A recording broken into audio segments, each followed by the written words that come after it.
이번 영상은 다주택자의 양도소득세에 대해서 살펴보도록 하겠습니다.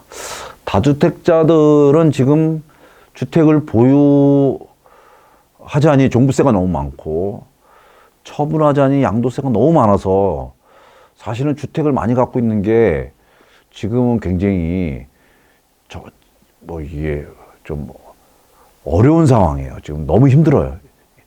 이걸 어떻게 해야 될지 참 모르고 있는 상황인데, 이게 지금 양도세가 너무 중과되기 때문에 그런데요. 그 내용을 한번 살펴보도록 하겠습니다.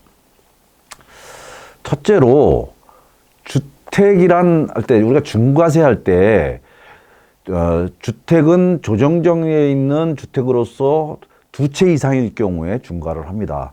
그때 주택이란 무엇일 것인가 하는 건데요. 우선 주택의 수를 계산할 때요. 주택 수에 따라서 중과세하는 그 세율이 달라지는데, 이 주택을 계산할 때 주택 수에 이 분양권과 입주권이 포함됩니다.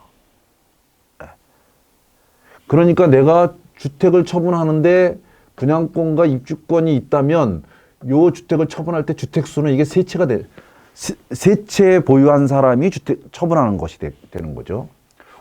당연히 오피스텔, 주거용으로 사용하는 오피스텔도 그 상가주택의 주택 부분도 당연히 주택으로 보게 돼요. 그래서 주택 처분 시 내가 어떤 주택을 처분할 때에 오피스텔이나 입주권이나 분양권이 있다면 그거는 다 주택수로 계산돼서 다주택자의 양도로 본다는 겁니다. 오피스텔은 주거용 오피스텔만 주택으로 보는 거죠. 예. 그리고 만약에 조정지역 내 주택을 처분한다면 오피스텔은 주택수에 포함이 되는 겁니다. 그래서 중과세에 해당되는 거죠. 물론 오피스텔을 처분할 때도 주택이기 때문에 조정지역 내 오피스텔을 처분한다면 그것도 다주택자 중과에 해당이 되는 거죠. 입주권을 만약에 처분한다. 입주권을 처분하는데 입주권은 주택이 아니기 때문에 입주권을 처분하면 중과세 되지 않습니다. 그러나 입주권이 아닌 다른 주택을 처분할 때는 입주권은 주택 수에는 들어간다는 거죠. 분양권은 다른 주택 수 여부와 관계없이 이거를 팔면 무조건 중과세 됩니다. 1년 미만 보유했다 팔면 70%고요. 1년 이상 보유하면 60%입니다. 그런데 조정지역 내에 주택을 처분할 때 내가 분양권을 소유하고 있었다면 그거는 분양권은 주택수에 들어간다는 거죠. 그래서 주택이란 주택 수에는 이게 들어가는데 각각의 경우에 입주권은 분양권은 주택이 아니기 때문에 요것을 팔 때는 다주택자 중과 규정을 적용하지 않는다는 겁니다. 이건 별도의 규정에 따라서 과세가 된다는 겁니다. 다만 주택수에만 포함이 된다. 이렇게 보시면 될 것 같고요. 자, 그러면 다주택자 양도소득세는 어떻게 계산이 되느냐? 원칙은 일반과세가 원칙이죠. 일반과세는 양도가액에서 취득가액을 빼가지고요. 여기서 장특공제를 해주는 거죠. 네, 장특공제를 해주는데 이 장특공제는 15년 보유의 30%까지 공제를 해주는 겁니다. 여기에 일반세율을 적용하는 거예요. 이게 일반과세가 원칙이에요. 그런데 양도하는 주택이 조정대상 지역 내의 주택이라면 그렇다면 중과세 한다는 겁니다. 중과세 하는데 이 중과세 내용이 뭐냐면 이게 무서워요. 이 중과세 내용이 요 장특공제 안 해준다는 거고요. 그 다음에 세율도 이게 아니고 여기다가 플러스 20%, 30% 이게 추가한다는 거예요. 이거로. 중과세 내용이 그렇다는 겁니다. 그런데 이 조정대상 지역 내 주택은 중과세 하는데 그러나 조정대상 지역 내 주택이라 하더라도 다음의 주택은 중과세하지 않습니다. 중과세하지 않는 주택. 첫 번째, 수도권 또 광역시, 세종시 밖에 그 지역에 있는 주택으로서 기준시가가 3억 이하인 주택이에요.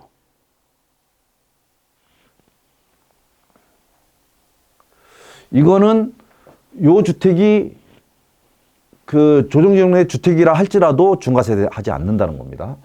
그 다음에 장기 임대주택. 예. 이 임대주택에 대해서는 별도로 설명을 드려야 될 것 같은데요. 어쨌든 임대주택으로 등록되어 있는 장기 임대주택은 그 주택을 처분할 때는 중과세 되지 않습니다. 장기 임대주택을 처분할 때는. 그 다음에 상속받은 지 5년이 안 된, 5년이 경과되지 않은 상속주택을 처분할 때 중과세 되지 않습니다. 그리고 기준시가가 1억 이하인 주택도 중과세 되지 않는데 요거는 2주택인 경우에만 그렇습니다. 3주택 이상이면 중과세가 되는데 2주택인 경우에는 요 기준시가 1억 이하의 주택이 조정지역 내 주택이라도 중과세 되지 않습니다. 그리고 뭐 다양한 여러 가지 것들이 있는데 중요한 것들만 살펴보면 그렇습니다. 그러면 다주택자라고 할 때 이 다주택자라는 것은 주택 수가 2채 이상이라는 건데요. 이럴 때 다주택자라는 건 주택이 2채 이상인 사람이 이 조정지역 내 주택을 팔 때 중과세 되는 건데 이때 그러면 다주택자, 즉 2주택 이상을 판단할 때의 주택 수를 계산할 때 수도권 또는 광역시, 세종시 밖의 기준시가 3억 이하의 주택은 아예 주택수에서 제외를 합니다. 그러니까 이런 주택은 주택수에서 제외하고 주택수를 계산한다 그 얘기입니다.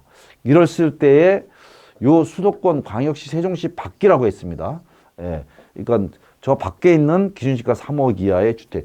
지금 전주 같은 경우죠. 전주 같은 경우에 지금 그 광역시도 아니고 그런데 거기가 지금 일부 조정지역으로 지정이 돼 있잖아요. 그래서 전주 시내에 있는 조정지역 내에 있는 주택은 수도권, 광역시, 세종시 밖의 주택인데 그 주택이 기준시가가 3억이 안 된다면 요거는 그 주택을 팔 때도 중과세 안 되지만 내가 다른 주택을 팔 때도 요거는 주택수에 안 들어간다 그 얘기입니다.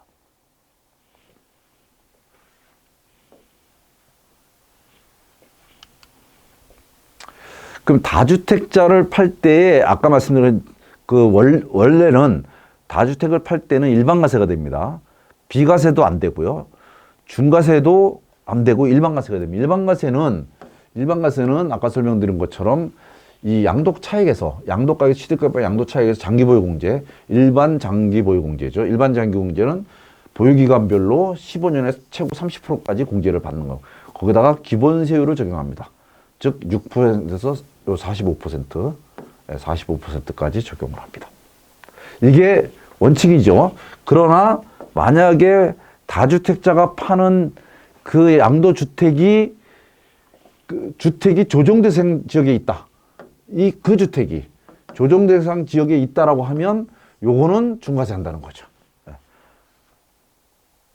그래서 내가 주택이 여러 채가 있는데 요거는 조정지역이고 요것도 조정지역이에요.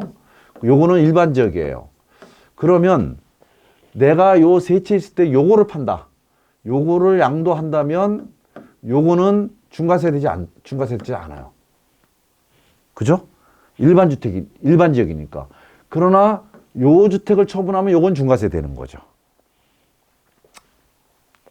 중과세는 두 가지가 있습니다. 우선 장기보유 특별공제를 아예 안 해줍니다. 그리고 할증과세를 합니다. 세율도 높아지는데 2주택자는 10%고 3주택 이상은 20%입니다. 다만 금년 6월 1일 이후에 양도할 때부터는 이게 10%더 올라가요. 그래서 2주택은 20% 할증하고 3주택은 30%를 할증하게 됩니다. 그래서 표로 보면 양도 차익은 양도가액에서 취득가액을 뺀 것이고요.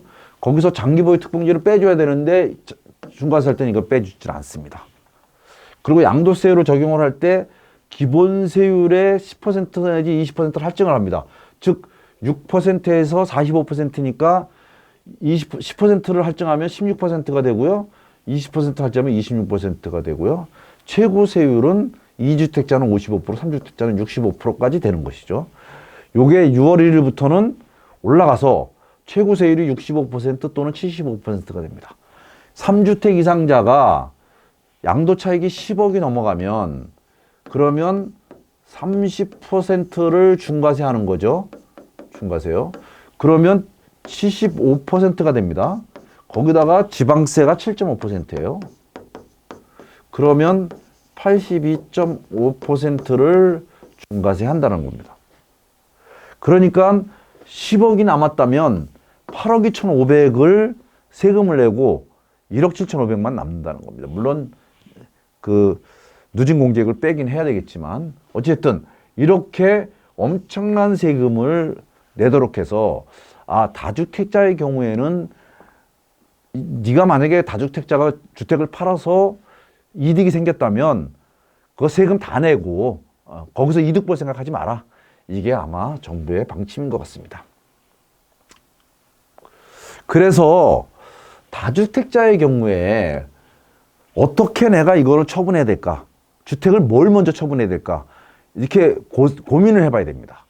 고민을 해볼 때 제일 먼저 중과세되지 않는 주택을 먼저 처분하는 게 맞습니다. 중과세되지 않는 주택을요. 중과세되지 않는 주택이라고 하는 것은 아까 말씀드린 것처럼 수도권, 광역시, 세종시 이외에 기준시가 3억 이하가 되는 주택 또는 2주택자의 경우는 기준시가 1억 이하의 주택, 그 다음에 5년 안 된 상속주택, 그 다음에 임대주택 이런 것들을 먼저 처분하는 게 맞죠. 그렇게 하고 난 다음에도 중과세되는 주택이 여러 채라면 그 중에서 양도 차익이 작은 주택을 먼저 처분하는 것이 맞습니다. 그래서 최종 1주택은 양도 차익 큰 주택을 최종 1주택으로 남겨서 그 주택은 1세대 주택 비과세를 받는 그런 전략이 필요하다 이렇게 보시면 될 것 같습니다. 오늘은 다주택자의 양도세가 어떻게 중과세되는지 그 부분에 대해서 살펴보았습니다. 다음 시간에 뵙도록 하겠습니다. 감사합니다.